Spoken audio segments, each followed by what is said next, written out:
മലയോര മേഖലയായ ഇടുക്കി ജില്ലയിൽ വികസനം തന്നെയാണ് ഈ തെരഞ്ഞെടുപ്പിന്റെ ഏറ്റവും പ്രധാനപ്പെട്ട ചർച്ചാ വിഷയം. കൃത്യമായ പ്രവർത്തനങ്ങളിലൂടെ ഇടതുപക്ഷം പ്രചരണ രംഗത്ത് സജീവമാകുമ്പോൾ ഘടകകക്ഷികൾക്കിടയിലെ ഭിന്നതയും വിമതശല്യവും UDFനെ പ്രതിസന്ധിയിലാക്കുന്ന ഒരു കാഴ്ചയാണ് നമുക്ക് കാണുവാൻ സാധിക്കുന്നത്.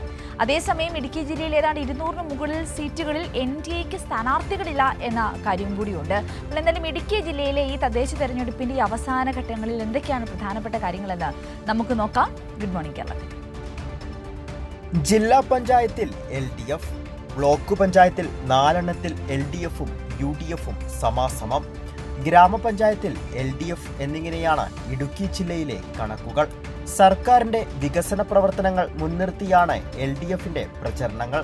തിരഞ്ഞെടുപ്പിൽ തികഞ്ഞ ആത്മവിശ്വാസത്തിലാണ് ഇടതുപക്ഷം. ഇടുക്കി ജില്ലയുടെ ചരിത്രത്തിൽ ഏറ്റവും വലിയ മുന്നേറ്റം ഈ തെരഞ്ഞെടുപ്പ് ഇടതുപക്ഷ ജനാധിപത്യത്തിന് ശ്രമിക്കും. അതിൽ ഏറ്റവും പ്രധാനമായിട്ടുള്ളത് കഴിഞ്ഞ 9 വർഷക്കാലത്തെ ഇടതുപക്ഷ ജനാധിപത്യ മുന്നണി ഗവൺമെൻറ് ജനപക്ഷ നിലപാടുകളാണ്.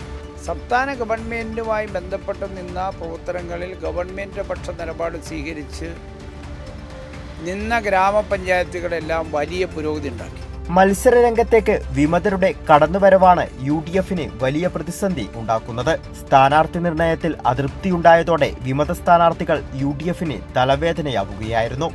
എന്നാൽ കഴിഞ്ഞ തവണത്തേക്കാൾ വിമതരുടെ എണ്ണത്തിൽ ഇത്തവണ കുറവുണ്ടായി എന്നാണ് UDFന്റെ വാദം. തെരഞ്ഞെടുപ്പോടനുബന്ധിച്ച് ചില പ്രശ്നങ്ങളൊക്കെ ഉണ്ടാവും, സ്വാഭാവികമാണ്. ഇപ്പോൾ റിവല് എന്ന് പറയുന്നത് എല്ലാ കാലഘട്ടത്തെക്കാളും വിമത ശല്യം ഈ പ്രാവശ്യം കുറവാണ്. അതേസമയം ജില്ലയിൽ 200-ന് മുകളിൽ സീറ്റുകളിൽ സ്ഥാനാർത്ഥികളെ പ്രഖ്യാപിക്കാൻ NDAക്ക് സാധിച്ചിട്ടില്ല.